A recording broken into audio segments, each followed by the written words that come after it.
हरे कृष्णा। सही भक्तों का स्वागत है आज की भगवत गीता क्लास में। तो पहले हम मंगलाचरण करेंगे।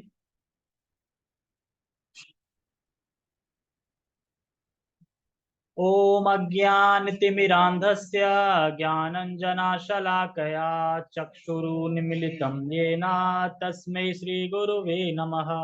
श्रीचैतन्यमनोभीष्टं स्थापितं येन भूतले स्वयं रूपः कदा मह्यं ददाति सपदान्तिकम्। वन्देऽहं श्रीगुरो श्रीयुतापदकमलं श्रीगुरून् वैष्णवांश श्रीरूपं साग्रजातं सहगण रघुनाथामृतं तं सजीवं साद्वैतं सावधूतं परिजनसहितं कृष्ण चैतन्य देवं श्रीराधा कृष्ण पादान् सहगण ललिता श्री विशाखान्विशांच।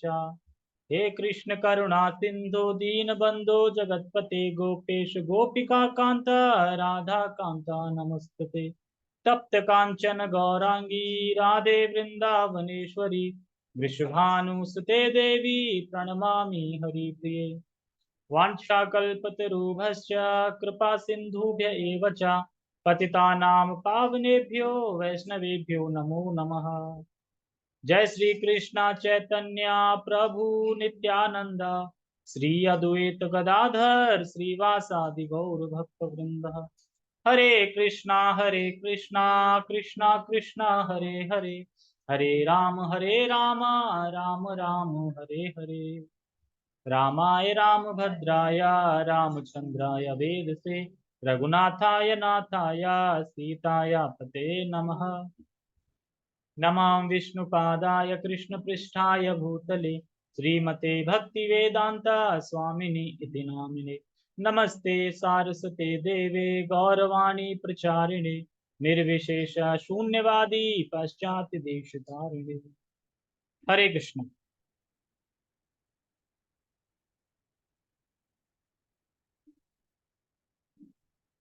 बच्चों बोलो मत।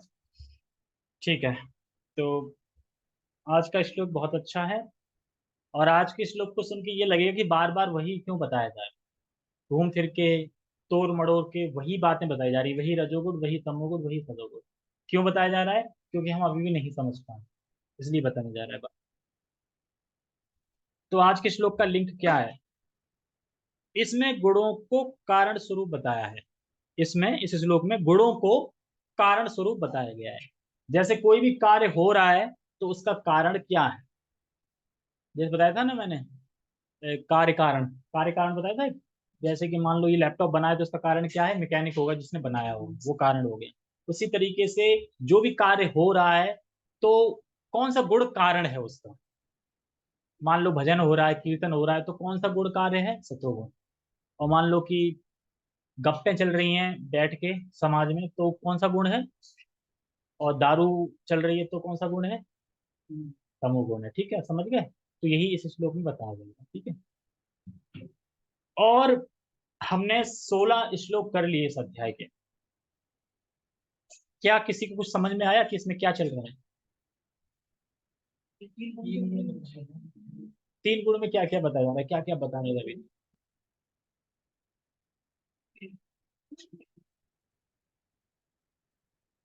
हम्म। हम्म। करना क्या चाहिए, मतलब इन 16 श्लोकों को पढ़ के हमें अब क्या करना चाहिए, किस गुण को बढ़ाना चाहिए? यानी तमोगुण रजोगुण हीन है, इनको त्याग देना चाहिए और किसको बढ़ाना चाहिए? सतोगुण को बढ़ाना चाहिए। तो कैसे बढ़ाएंगे सतोगुण को? घर पे बैठ के? तो घर पे बैठ के नहीं बढ़ेगा। नहीं तो कैसे बढ़ेगा? हाँ, सुन के। और घर पे बैठ के बढ़ने का मतलब है कि भगवान का संग करके, भगवान के भक्तों का संग करके, शास्त्र पढ़ के और सतोगुण का संग करके हम अपने अंदर सतोगुण इंक्रीज कर सकते। और अगर कोई बोले कि समझ में नहीं आ रहा है, मान लो कि समझा तो रहे हैं पर समझ में नहीं आ रहा है अभी भी सही से, या फिर समझ में आ जाता है उसी टाइम तक फिर भूल जाते हैं, तो ये कौन सी गुण का प्रभाव है? रजोगुण का प्रभाव है। तो हमें समझना चाहिए हम जिस गुणों की बात कर रहे हैं यानी हम उस गुणों में हैं, इसीलिए समझ में नहीं आ रहा है। एक तो ये। तो इसलिए सतर्क का, क्या बोलते हैं, मतलब चौकन्ना होके, कहते हैं ना, चौकन्ना होके, सतर्कता से हमें सुनना चाहिए। क्योंकि जो भी श्लोक बताए जा रहे हैं तोड़ मरोड़ के बताए जा रहे हैं, लेकिन बताया सब कुछ वही जा रहा है, तो इसलिए सतर्कता से हमें सुनना चाहिए जो बोला जा रहा है। तो हम समझ पाएंगे कि हमें ये जो हीन गुण है, रजोगुण तमोगुण, इससे बचना है। तो इससे कैसे बचेंगे, वो चीज हमें समझनी है। ठीक है, तो हम श्लोक का उच्चारण करते हैं। सत्वात् संजायते ज्ञानम, रजसो लोभ एव च, प्रमाद मोहो तमसो भवतो अज्ञानम एव च। सत्वात् संजायते ज्ञानम, रजसो लोभ एव च, प्रमाद मोहो तमसो भवतो अज्ञानम एव च। सत्वात् संग जायते ज्ञानम, यानी सतो गुण से ज्ञान उत्पन्न होता है। यानी जो ज्ञान जो भी आ रहा है उसका कारण क्या है, सतोगुण है। रजसो लोभ एवचा, और रजोगुण लोभ का कारण है। ये मतलब रजोगुण से लोभ उत्पन्न होता है, लोभ कारण है। मतलब अगर कहीं पे भी लोभ दिख रहा है तो उसका कारण क्या है, रजोगुण कारण है। अब किसी ने मर्डर कर दिया, देखो मैं कारण नहीं हूं मर्डर करने का, ये तमोगुण है, ये तो पकड़ो तमोगुण को। ठीक है, मैं तुम्हें थोड़ी पकड़ रहा हूँ, मैं तमोगुण की पकड़ रहा हूँ ना, तमोगुण की पकड़ रहा हूँ मैं। जैसे उसमें कहते हैं ना ये कि ये तो भगवान ने कराया है ना, सब कुछ तो भगवान ही कराते हैं। तो जज क्या बोलेगा, हम भी फांसी दे रहे हैं, हम थोड़ी कर रहे हैं, तो भगवान करा। इस तरीके से हम आंसर कर सकते हैं। ठीक है, और क्या करें, प्रमाद मोहो तमसो, यानी प्रमाद और मोह ये तमोगुण द्वारा उत्पन्न होते हैं, तमोगुण के लक्षण है। और क्या है, भवतो अज्ञान में बचा, मतलब और अज्ञान है ना, ये भी तमोगुण का ही प्रतीक है, तमोगुण का ही कारण है। तमोगुण ही इसका कारण है। किसका, अज्ञान का, प्रमाद का, मोह का। तीनों चीज बड़ा खतरनाक है। प्रमाद पागलपन, मोह अटैचमेंट या भ्रम, और अज्ञान मतलब अपने स्वरूप को भूल जाना, नहीं समझ। तो अब कोई बोले कि वही वही सब कुछ बताया जा रहा है, बार बार वही रजोगुण वही तमोगुण, कुछ मतलब बस थोड़ा अलग तरीके से प्रस्तुत करे जा रहे हैं, पर बात वही बोली जा रही है, पीछे श्लोक में वही बोली जा रही थी, है ना। तो इसीलिए ध्रुव महाराज, उसमें ग्रंथ में बताया जाता है कि अगर भगवत गीता का अगर श्रवण कोई करता है हृदय से, शुद्धता से, सही से, तो सिर्फ श्रवण मात्र से जीव ध्रुव लोक जाने का भागी बन जाता है। यानी खाली अगर कोई श्रद्धा से भगवत गीता खाली सुनता है, पूरी जिंदगी सुन ही रहा है, तो भी उसे ध्रुव लोक मिल जाएगा। और ध्रुव लोक भी पता है ना, भक्ति में कोई लाभ है, हानि है ही नहीं, ये तो इसमें बताया जाएगा ना आगे, कि अगर मान लो भक्ति का पतन हो गया तब भी कोई दिक्कत नहीं है। क्यों, क्योंकि अच्छे खानदान में पैदा होगा। और ज्यादा भक्ति कर ली थोड़ी, तब पतन हुआ तो क्या होगा, तो साधु संत वैष्णव के यहाँ जन्म मिलेगा। कुछ ही चैप्टर बाकी थे उसके, मान लो 100% भक्ति करनी, जैसे मान लो 70% हो गई, 30% बची, तो कहाँ मिलेगा, वैष्णव के घर, कि आओ जल्दी पूरी करके धाम जाओ। किसी की 50% हुई है, 10% हुई, तो फिर उसे ऐसे, मतलब कारण देखा जाएगा पतन क्यों हुआ, तो उसकी फैसिलिटी दी जाएगी कि वो उस कारण से तुम्हारा पतन ना हो। जैसे मान लो गरीबी के चक्कर में नहीं कर पाए भक्ति, तो अमीर घर में जन्म मिलेगा, पैसे की कोई टेंशन नहीं होगी, आराम से भक्ति कर सकते हैं। ठीक है, ओके, टेक्स्ट पढ़ते हैं।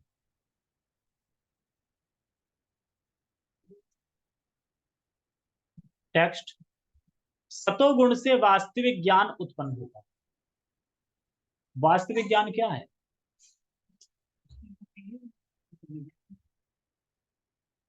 हाँ, जो हम है नहीं उसको मान लेते हैं। हाँ ये भी ठीक है। और तुम लोग कुछ आता नहीं क्या, बोलते नहीं है।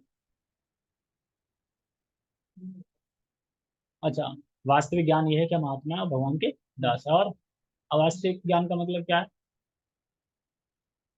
क्या तुम कथा नहीं सुनते क्या। अरे मैं उस सुनने की बात नहीं कर रही, अभी शुरू से सुन नहीं रहे हो ज्ञान, वास्तविक ज्ञान, वास्तविक ज्ञान कितनी बार बता चुका है, यही थोड़ी कि इसी में बताया, पीछे नहीं बताया क्या कभी। मन कहीं और रहता है लग रहा है। रजोगुण, इसी को रजोगुण बोलते हैं। इसको बोलते हैं रजोगुण, नहीं समझ में आया, पता नहीं क्या बोलते, भूल गए। ये रजोगुण ही है। तो इसी गुण से मैं ऊपर उठना हूँ, क्योंकि जब सतोगुण आएगा तो अपने आप चीजें समझ में आने लगेंगी। अगर हम रजोगुण के रजोगुण में पड़े रहेंगे तो फायदा क्या है, फिर समझ में ही नहीं आएगा कुछ।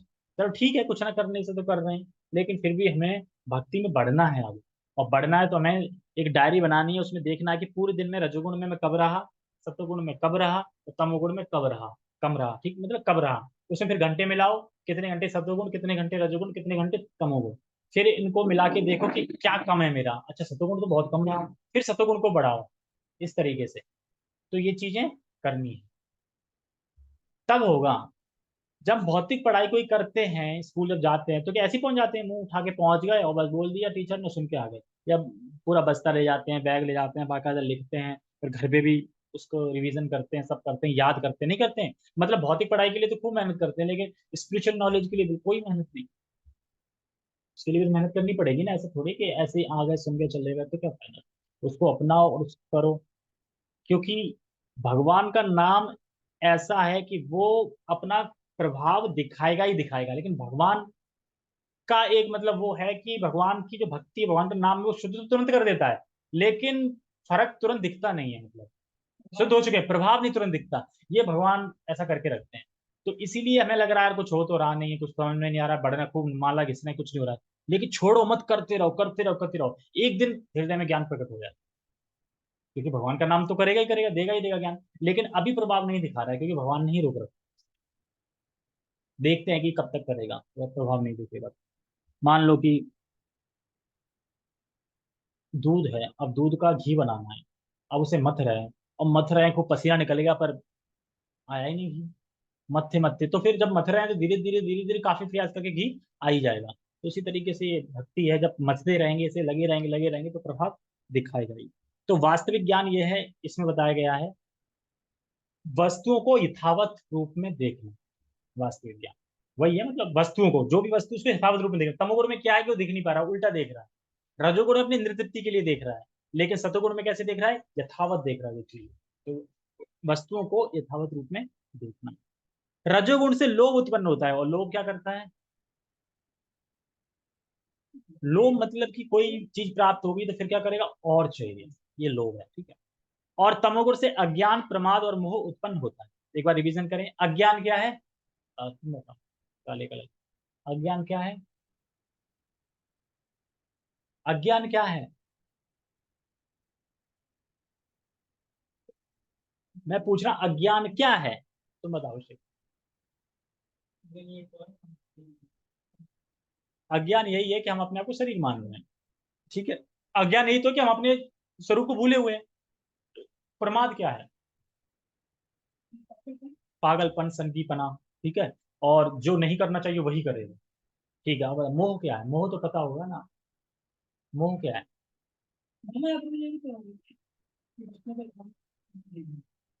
मोह मतलब का भ्रम, इल्यूजन बताया था ना, इल्यूजन मतलब भ्रम।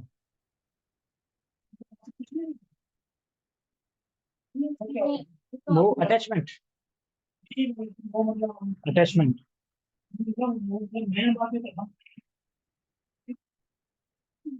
उन्होंने ये बताया था, जो चीज है उसको वैसे ना देख, लेकिन इल्यूजन बताया था, इल्यूजन मतलब भ्रम।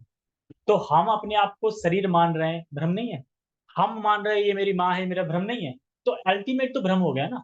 लेकिन अटैचमेंट भी बोल सकते हैं, तो उन्होंने इल्यूजन बोला, इसमें मतलब कि वस्तुएं जैसी है वैसे ना देखना, ठीक है, इस तरीके से। आत्मा है सब, वैसे ना देखना, अपना अपना मानना, ये मेरा है, ये पराया है मेरा। हम नहीं करते हैं क्या ऐसा? बताओ किस किस हम समान व्यवहार करते हैं, कहीं भी चले जाओ अपने लोगों को नहीं देखते हैं। यहाँ तक कि मंदिर में भी, मंदिर में भी लोग क्या करते हैं कि जो जो जिससे जान पहचान है वो नहीं बुला लेते, आ जाओ प्रसाद, आ जाओ प्रसाद। उसको मतलब सारी फैसिलिटी दे देते हैं आगे, मतलब जो भी है। लेकिन अब जो जिसका कोई जान पहचान नहीं, वो अपना। तो ये एक प्रेम भी होता है भक्तों से, कि अब भक्त हैं, हमारे अंडर में है, तो मैं चाहूंगा उसे अच्छी से अच्छी फैसिलिटी देना। तो एक एक अलग चीज आ गई। लेकिन बाकी समाज में देखो तो अपने अपने नहीं पड़ती, अपना अपना पड़ता है ना। जैसे कि अगर कोई शादी पार्टी हो, अब जब सामान बच जाता है, जब मिठाइयाँ, तो नहीं बांधते हैं, तो नहीं पड़ती अपने अपने, अपने अपने रिश्तेदारों को देने की पड़ती है। तो यानी वहां पे क्या हम देख रहे हैं, वो कराने मुझे। तो ये ही चीज बता रहे हैं मोह के कारण, ठीक है। समझ में आ गया? ओके। तो अज्ञान का मतलब इग्नोरेंस, प्रमाद का मतलब पागलपन, और मोह का मतलब अटैचमेंट। तो आपने देखा कि किस तरीके से अलग अलग गुण का क्या रिजल्ट है, रिजल्ट ही तो आ रहा है, रिजल्ट। तो तीनों रस्सियां हमें काटनी है ये, और तीनों रस्सियां काटने के लिए हमें भक्ति करनी पड़ेगी सतोगुण में होके। तब हम शुद्ध सत्य में पहुंच पाएंगे। और शुद्ध सत्य क्या है? वासुदेव स्थिति, गुणों से परे। और उस स्टेज को बोलते हैं भाव स्टेज। और भाव स्टेज के बाद आती है प्रेम। बस वो लास्ट है। प्रेम मतलब वृंदावन, गोलोक धाम, राधा रानी, गोपियां, वो प्रेम, ठीक है। उससे नीचे क्या है? भाव। उससे नीचे क्या है? रुचि। उससे नीचे क्या है? नो। उससे रुचि, और रुचि से निष्ठा, निष्ठा से नीचे आसक्ति, ऐसे करके। और उससे नीचे फिर अनर्थ निवृत्ति, और फिर साधु, साधु संग, और फिर मतलब साधु संग, और फिर श्रद्धा, श्रद्धा साधु संग, ऐसे करके बढ़ जाते। लास्ट क्या है? भाव। और भाव से लास्ट क्या है? प्रेम। तो प्रेम से एक स्टेज नीचे है ये, जिसको बोलते हैं वासुदेव स्थिति या तुरिया, तुरियावस्था। तो जब भी आप तुरैया की सब्जी बनाओ तो तोरिया मतलब, तुरिया अवस्था मतलब भगवान के धाम, ठीक है, तोरिया। तो तोरिया अवस्था, और या फिर आध्यात्मिक, या परा, परा स्थिति, कुछ भी कह सकते हैं, सब एक ही है, ठीक है। ओके। और क्या बता रहे हैं? सतोगुण, देखो सतोगुण में क्या है? वस्तुओं को यथावत देखने की शक्ति होती है, देखना। तो इसमें बहुत ज्ञान उत्पन्न होता है, और सुख भी उत्पन्न होता है। देखो ज्ञान उत्पन्न होता है और सुख भी उत्पन्न होता है। लेकिन बहुत से लोग हैं कि ज्ञान तो बहुत है लेकिन सुख उत्पन्न नहीं हुआ है। क्यों? क्योंकि भक्ति नहीं कर रहे हैं। जब भक्ति करते हैं तब सुख मिलता है। अगर ज्ञान बहुत है तो भक्ति नहीं है, तो सुख मिल जाएगा। भले ही कितना बड़ी ज्ञान हो तभी परेशान रहेगा, अरे ये नहीं होता। ज्ञानी देखे ना, एक से एक होते हैं, कथावाचक होते हैं, ज्ञानी होते हैं, लेकिन क्या वो संतुष्ट रहते हैं? बाद में तंबाकू खा रहे हैं, बीड़ी पी रहे हैं, ये सब करते हैं। जैसे अभी हम देख लो, अभी हिज ग्रेस अमोघ लीला प्रभु जी की जो चल रही है सीरीज, सिर्फ पूरा फोकस क्या है कि 7 दिन कोई सुन लेगा वो कृष्ण का भक्त बन जाएगा। तो पूरा फोकस क्या है इसमें? भागवतम कर रहे हैं प्लस वो भक्ति करने लगे, ये फोकस है ना। ये नहीं है कि अपनी बस 7 दिन की कथा करनी है, जो माल आए लपेट लो चलो। बाकी किसी का हृदय परिवर्तन हुआ कि नहीं हुआ भूल गए सब। भागवत है क्या ये? भागवत का ये उद्देश्य है क्या? भागवत करने का उद्देश्य क्या है? कि जो लोग आ रहे हैं वो अच्छे इंसान बने, कम से कम भक्ति ना करें तो अच्छे इंसान तो बन ही रहे हैं, मतलब। लेकिन किस क्या कोई, मुझे तो नहीं पता कि उसमें सिंगल आदमी कोई किसी किसी हृदय परिवर्तन हो गया होगा, हुआ होगा। मुझे तो नहीं लगता कि किसी का भी हो, खुद उसका नहीं हुआ होगा जो बोल रहा होगा। तो बाकी का कहाँ होगा? लेकिन एक कोई अगर सुन लेगा, एक दिन भी सुन ले, एक दिन तो छोड़ो, 10 मिनट भी कोई सुन लेना, उसमें भी हृदय परिवर्तन हो जाएगा। बात तो सही। ऐसे होती है नाम के ऊपर, यहाँ से कोट, यहाँ से कोट, सारे शास्त्रों से कोट करके बता दिए कृष्ण नाम। जैसे कि आज ही बता रहे थे कि देवताओं में गणेश को सबसे पहले ऑफरिंग क्यों दी जाती है? किस किस को पता है? अगर आज के सुनी होगी खोज डे की तो बताओ। नहीं आज के नहीं, खोज डे में बताओ क्यों दी जाती है गणेश को? नहीं, प्रथम ऑफरिंग गणेश को दी जाती है। अरे अभी तो बोल रहे थे कि कृष्णा को दी जाती है। हाँ तो ऑफरिंग है। देखो एक होता है भोगा, एक होता है प्रसाद। भोगा ऑफरिंग होता है यज्ञ विष्णु यानी कृष्ण, भोग वहीं लगता है, चाहे कुछ भी हो रहा है, ठीक है। उसके बाद जब वहां से भोग लग के क्या बन गया? प्रसाद। तो प्रसन्न, जो प्रथम प्रसाद की जो भेंट है यानी ऑफरिंग है, वो जाती है गणेश जी। तो क्यों जाती है? इसके लिए एक बड़ा अच्छी कथा है। एक बार क्या हुआ, देवताओं में बड़ा बहस हो गई, मतलब बहस छिड़ गई कि जो प्रसाद है विष्णु का ये किसको मिलना चाहिए सबसे पहले। सारे देवताओं ने मीटिंग बुलाई, सारे देवता इकट्ठे हो गए। कह रहे मैं मुझे मिलनी चाहिए, मुझे मिलनी चाहिए। इंद्र कहते हैं मुझे मिलनी चाहिए। सब देवता लड़ रहे हैं, कह रहे देखो ऐसे तो बात बनेगी नहीं, मुझे मिल, सब लोग बोल रहे हैं मुझे मिलनी चाहिए, तो ऐसे तो हो नहीं सकता। एक कंपटीशन करते हैं, क्या करते हैं कि पूरे ब्रह्मांड का चक्कर जो पहले लगाएगा उसे ऑफरिंग मिलेगी। अच्छा, बहुत बढ़िया, ठीक है। तो जब ये हो रहा, शुरू हो रहा था, तो नारद मुनि आ गए वहां पे। नारद मुनि कह रहे ये देवता लोग कहाँ भाग रहे हैं भाई? तो उनको पता चल गया, अच्छा तो किसको पहले प्रसाद की ऑफरिंग मिलेगी उसके लिए दौड़ हो रही है। वो कह रहा है मैं भी मजे लेता हूँ, मैं भी देखता हूँ। तो उसके बाद सब लोग दौड़ रहे हैं ऐसे करके, जो देखो हाँफ रहे। और नारद जी खड़े हो गए सामने। अब बाकी देव सोच रहा है यार नारद जी कहाँ से? अब नारद जी को अगर मैंने प्रणाम किया, हरे कृष्णा बोला, तो समय बर्बाद हो जाएगा, मैं पीछे रह जाऊंगा। तो कैसे भाग रहे? ऐसे करके, ऐसे करके भाग रहे, इधर मुंह करके, इधर नारद खड़े थे, दिखाई ना दे नारद, ठीक है, और निकल गए। अब जब गणेश आए तो गणेश का हरे संत हैं, परम भक्त हैं भगवान के, ऐसे निकलना ठीक नहीं रहेगा, प्रणाम तो करना चाहिए। अब भले ही चलो जब छूटे छूटे प्रणाम। तो कहते हैं कि देवर्षि नारद प्रणाम, हरे कृष्णा। तो कहते हैं हरे कृष्णा, अरे तुम रुक क्यों गए? ये पीछे से लोग तो निकलते जा रहे, तुम हार जाओगे। कह रहा अब हार जाएंगे तो हार जाएंगे, अब इतने बड़े संत आप हो, महान ऋषि हो, भगवान के भक्त हो, अब आपसे बिना प्रणाम करके निकलना ये शोभा नहीं देता, ये अच्छा नहीं लगता। अच्छा, तुम गणेश जी बड़ा समझदार हो, इतने लोग सब निकलते जा रहे थे पर तुमने सोचा प्रणाम करने के लिए, वाकई। तो फिर मैं तुम्हें एक आइडिया देता हूँ जीतने के लिए। तो कह रहे क्या? कि तुमने कथा तो सुनी होगी कि कृष्ण के मुख में सारा ब्रह्मांड है, यानी कृष्ण में ही सारा ब्रह्मांड है। जब दिखाया था ना यशोदा माता को दिखाया था, कह रहे हाँ ये तो हमने सुना है, ये तो है। कह रहे ठीक है, तो जब उनके उधर में ही सारा ब्रह्मांड है तो भगवान की परिक्रमा लगा लो, होगी ब्रह्मांड की परिक्रमा। और तुमने ये भी सुना होगा भगवान और भगवान के नाम में कोई भेद नहीं है, अभिन्न है। तो ठीक है, उन्होंने पीपल का पेड़ का पत्ता तोड़ा, उस पर लिख दिया कृष्णा, और दे देगा इसके चक्कर लगा लो। उसका चक्कर लगाया, उसके बाद सारे देवता हाँफते हाँफते आए, सारे देवता हाँफते हाँफते आए और देखा गणेश आराम से बैठे हैं और पॉपकॉर्न खा रहे हैं और 56 भोग रखे हैं उनके सामने। अरे ये क्या गणेश, तुम कैसे जीत गए, तुम तो आगे ही नहीं निकले थे, कैसे जीत गए? तो गणेश कह रहा है कि तुम जब दौड़ रहे थे, तुम्हें क्या कोई संत दिखा था, कोई ऋषि मुनि दिखे थे? हाँ दिखे थे नारद। तो तुमने प्रणाम किया कि प्रणाम करते तो हम हार जाते हैं, इसमें मुंह फेर के ऐसे निकल गए। कह रहे वही, तुमने प्रणाम नहीं किया ना। जब संत आते हैं, जब वैष्णव आते हैं तो प्रणाम करना चाहिए। मैंने किया प्रणाम, उन्होंने फिर मुझे एक ट्रिक बताई, तो वो ट्रिक मुझे जिता दिया फिर। मैं मान गए, मान गए तुम में ना बुद्धिमानी बहुत। तो इसी कथा को 3 तरीके से बताते हैं कि पुराणों में 3 तरह से दिया गया है। एक बार वो अपने माता पिता का चक्र लगाते हैं, और एक में गाय का भी लगाते हैं। तीनों ही प्रमाणिक हैं, अलग अलग अलग कल्प में अलग अलग होती है। ठीक है, तो हम अपने श्लोक पे आते हैं। तो ये किसके ऊपर बताया मैंने? नाम के ऊपर। यानी कृष्ण का नाम कृष्ण से अभिन्न है। ये कब पता चलेगा हमें? जब हम उस भाव स्टेज पे आ जाएंगे, यानी वासुदेव स्थिति पर आ जाएंगे, तब ये रियलाइज हो जाएगा कि हाँ भगवान का नाम भगवान से अभिन्न है। तब तक रियलाइज नहीं होगा है, लेकिन हम नहीं समझ पा रहे हैं। समझ पा रहे हैं क्या? अभी हम नहीं समझ पा रहे हैं, लेकिन तब समझ में आ जाएगा। तो उसके लिए क्या करना है? भक्ति करनी है। ठीक है, आगे बढ़ते हैं। तात्पर्य, ये भी प्रभुपाद जी बड़ा अच्छा तात्पर्य लिखे हैं, इसमें जम के डांट रहे हैं।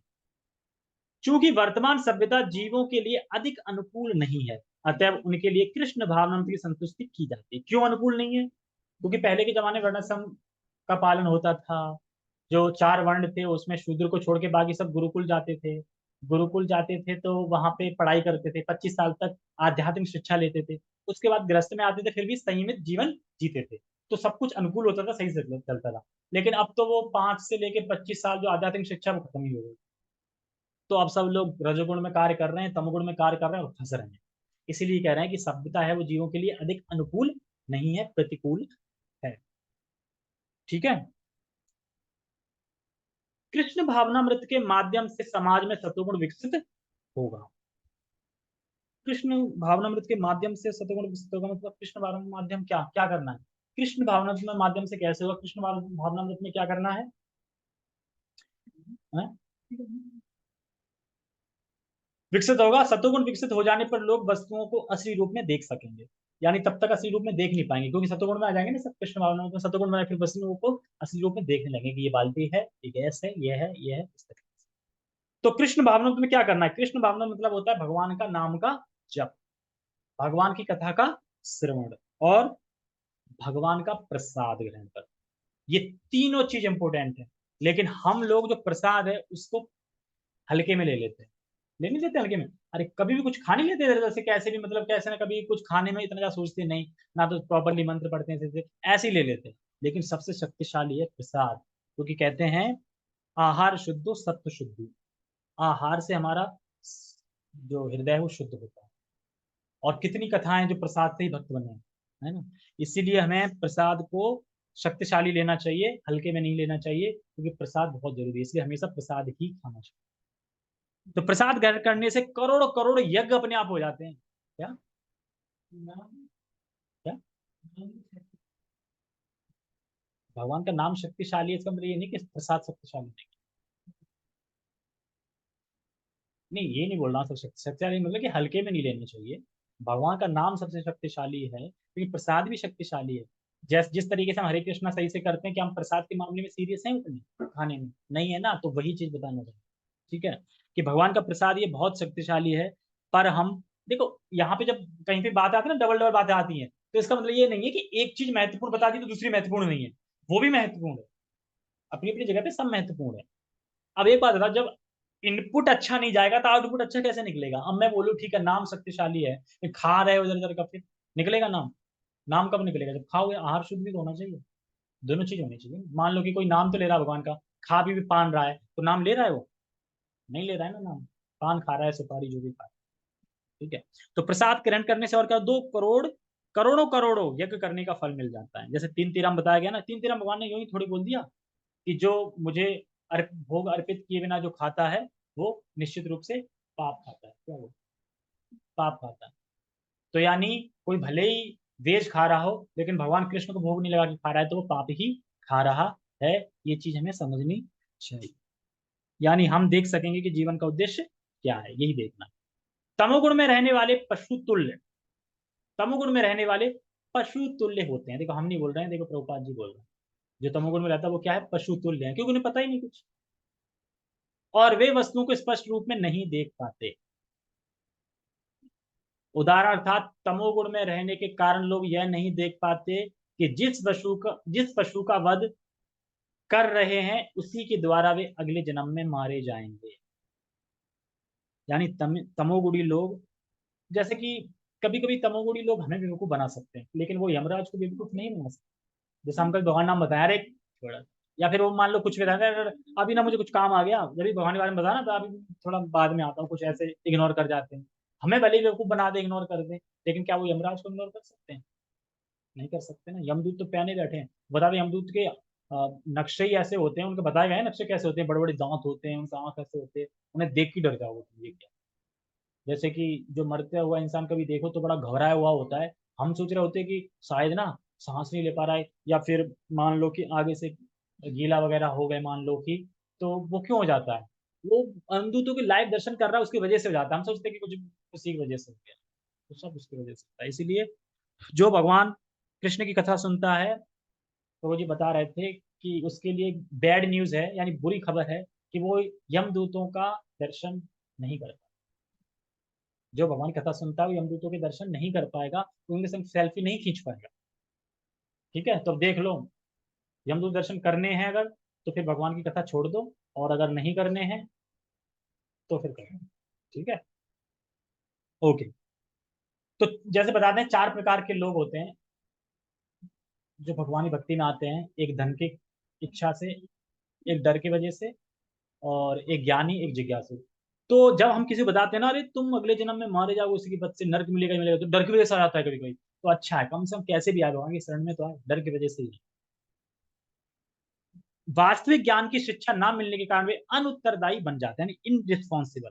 यानी अनुत्तरदायी मतलब मानव जीवन दिया गया है, जो इंद्रियां तुम्हें दी गई हैं वो क्यों दी गई हैं नहीं पता, भगवान की सेवा के लिए।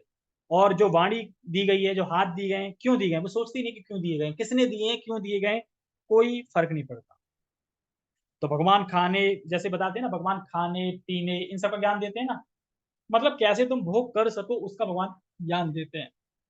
लेकिन तुम मेरे अंश हो, कैसे भक्ति कर सकते हो उसका ज्ञान नहीं देते भगवान। कब देते हैं? जब भगवान की शरण में जाते हैं, भक्तों की शरण में आते हैं फिर देते, तब तक नहीं देते। ये तो सबको देते हैं भोग करने की, सबको देते। कहाँ देते हैं? हाँ। इस उच्छृंखलता को रोकने के लिए जनता में सत्वगुण उत्पन्न करने वाली शिक्षा देना आवश्यक है। यानी उच्छृंखला मतलब जो मेरे मन में आएगा मैं करूंगा, मेरी मर्जी, मैं चाहे सोऊं, मैं चाहे जागूं, मैं चाहे पिज्जा खाऊं, मैं कुछ भी करूं, मेरी मर्जी, मैं स्वतंत्र हूं। तो क्या वो स्वतंत्र है? वो किसका दास है? कह रहा ना मेरा जो मन करेगा मैं करूंगा, किसका दास है? वो मन का। वो कह रहा मैं स्वतंत्र हूँ। भाई तुम स्वतंत्र कहाँ हो? तुम तो मन में बंधे हुए पहले ही। इस तरीके से सतोगुण में शिक्षित हो जाने पर वे गंभीर बनेंगे और वस्तुओं को उनके सही रूप में जान सकेंगे। यानी जो जगत दुख का घर है, यहाँ पे कोई सुखी नहीं रह सकता, यहाँ तक कि धन मिल जाने पर भी सुखी नहीं रह सकता, ये जान सकेंगे जब सतोगुण में आ जाएंगे। तो सही सही, ठीक है।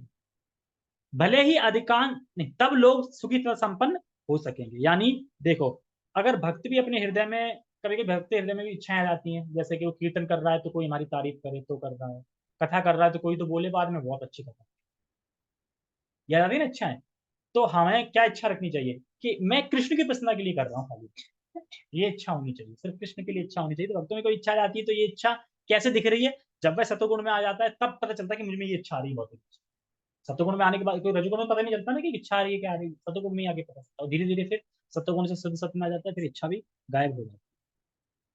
भले ही अधिकांश लोग सुखी तथा समृद्ध ना बन पाए, लेकिन यदि जनता का कुछ भी अंश कृष्ण भावना विकसित कर लेता है और सतोगुणी बन जाता है तो सारे विश्व में शांति तथा संपन्नता की संभावना है। यानी कहने का तात्पर्य है मान लो कि पूरा जगत ना बन पाए कृष्ण भावना तक, लेकिन कुछ योग्य लोग, कुछ पढ़े लिखे लोग, कुछ योग्य लोग भी बन जाए तो वो प्रीच कर देंगे सबको, तो फिर भी विश्व में शांति बनी रहेगी। जैसे 25 अंधे मिलके अंधों को सहारा नहीं दे सकते, पर एक आंख वाला 100 अंधे को रास्ता दिखा सकता है। तो इसी तरीके से कोई कोई मतलब योग्य, कोई कोई योग्य लोग भी अगर शिक्षित बन जाते हैं, सतुगुण बन जाते हैं, तो भी शांति संभव है। नहीं तो यदि विश्व के लोग रजोगुण तमोगुण में लगे रहे तो शांति और संपन्नता नहीं रह पाएगी। रजोगुण में लोग लोभी बन जाते हैं, और इंद्रिय भोग की उनकी लालसा की कोई सीमा नहीं होती, मतलब कि कितना भी मिल जाए तब भी रहता है कि और मिल जाए, काश और कितना भी मिल जाए। मान लो कि कोई अगर हजारों में जी रहा है, उसकी लाखों की लॉटरी लग जाए, तो वो संतुष्ट हो जाएगा? नहीं हो संतुष्ट, और लालच बढ़ जाएगा, और लगाऊंगा शायद और मिल जाए। हमें ही देख लो, हम ही कहाँ संतुष्ट होते हैं। कोई भी चीज ले आओ तो नहीं लगता इससे अपडेट यार, एक और नई चीज आनी चाहिए। वही वही चीज पुरानी पुरानी देखते देखते देखते ना सर में दर्द होने लगता है, वही देख रहा हूँ वही। कुछ तो अपडेट होना चाहिए। कोई भी यह देख सकता है कि भले ही किसी के पास प्रचुर धन तथा इंद्र तृप्ति के लिए पर्याप्त साधन हो, लेकिन उसे ना तो सुख मिलता ना मना शांति। तो कोई भी देख सकता है, मतलब जो बुद्धिमान है वो देख सकता है कि भले ही इंद्र तृप्ति पर्याप्त साधन हो, फिर भी सुखी नहीं रह सकता। बड़े बड़े लोग देखो कितना सब कुछ है, फिर भी टेंशन में मर रहे हैं, मतलब हार्ट अटैक हो जाता है, जो भी है। ऐसा संभव ही नहीं है, क्योंकि वह रजोगुण में स्थित है। अब देखो येलो लाइन को पढ़ो सही से। यदि कोई रंच मात्र भी सुख चाहता है तो धन उसकी सहायता नहीं कर सकते। रंच मात्र भी सुख चाहता है तो धन उसकी सहायता नहीं कर सकता। उसे कृष्ण भावनामृत के अभ्यास द्वारा अपने आप को सतो गुण में स्थित करना होगा। तो प्राय लोग सोचते हैं कि धन प्राप्त करके हम सुखी हो जाएंगे, पर धन प्राप्ति के चक्कर में तुम्हारा पूरा जीवन खप जाएगा और तुम संतुष्ट नहीं हो पाओगे। और जब पूरा जीवन खप जाएगा तब सोचो अरे भक्ति नहीं कर पाई, वहां का नाम फिर तो यमदूतों के पास ही जाना। जब कोई रजोगुण में रत रहता है तो वह मानसिक रूप से ही अप्रसन्न रहता है, नहीं रहता, अपितु तो उसकी वृत्ति तथा उसका व्यवसाय भी अत्यंत कष्टकारक होते हैं। इसके लिए बता रहे थे प्रभु जी कि लोग बड़ी बड़ी बिल्डिंग में लटक के पेंटिंग करते रहते हैं, है नहीं कष्टकारक? मान लो 500-600 रुपए में मिल रहे होंगे झाड़ी पे और तुम लटक के पेंटिंग कर रहे हो, तो मानसिक रूप से भी टेंशन। पूरे हफ्ते काम किया, रात में एक दारू का बोतल ले आए, क्यों? मानसिक संतुष्टि नहीं है ना, और फिर दिन भर लगे हैं काम। इसलिए देखे नहीं, काम करने वाले पूरे दिन मेहनत करेंगे और रात को क्या क्वार्टर चाहिए, मन शांत नहीं है। इस तरीके से उसे अपनी मर्यादा बनाए रखने के लिए अनेक अनेक योजनाएं बनानी होती है। मतलब अरे, अगर मेहमान आ जाएंगे सोफा पे नहीं बैठेंगे तो लोग नहीं कहेंगे अरे तुम इतने बड़े हो के तुम्हारे घर सोफा नहीं है, इसके लिए तो कमाना पड़ेगा ना। और तमोगुण में लोग पागल यानी प्रमत्त हो जाते हैं, अपनी परिस्थितियों से ऊब करके मार्ग सेवन की शरण ग्रहण करते हैं। मतलब सब चीजों से ऊब जाते हैं और किसकी शरण ग्रहण कर लेते हैं? दारू के बोतल की। दारू के बोतल की पूजा करते हैं, उसी को पीते हैं और नालियों में पड़े रहते हैं। जीवन में उनका भविष्य कहाँ पे थे ना ग्रहण करते हैं, और इस प्रकार वे अज्ञान के गर्त में अधिकाधिक गिरते हैं। जीवन में उनका भविष्य जीवन अंधकार में होता है। तो लोग दारू की शरण ले लेते हैं, पर भगवान की शरण नहीं लेते। ठीक है। तो बहुत बहुत धन्यवाद। जगत गुरु शील प्रभुपाद की जय। श्रीमद् भगवद गीता की जय। निताय निताय गौर प्रेमानंदे। हरे कृष्ण। ठीक है, भागवतम पढ़ूंगा मैं 10 मिनट बाद।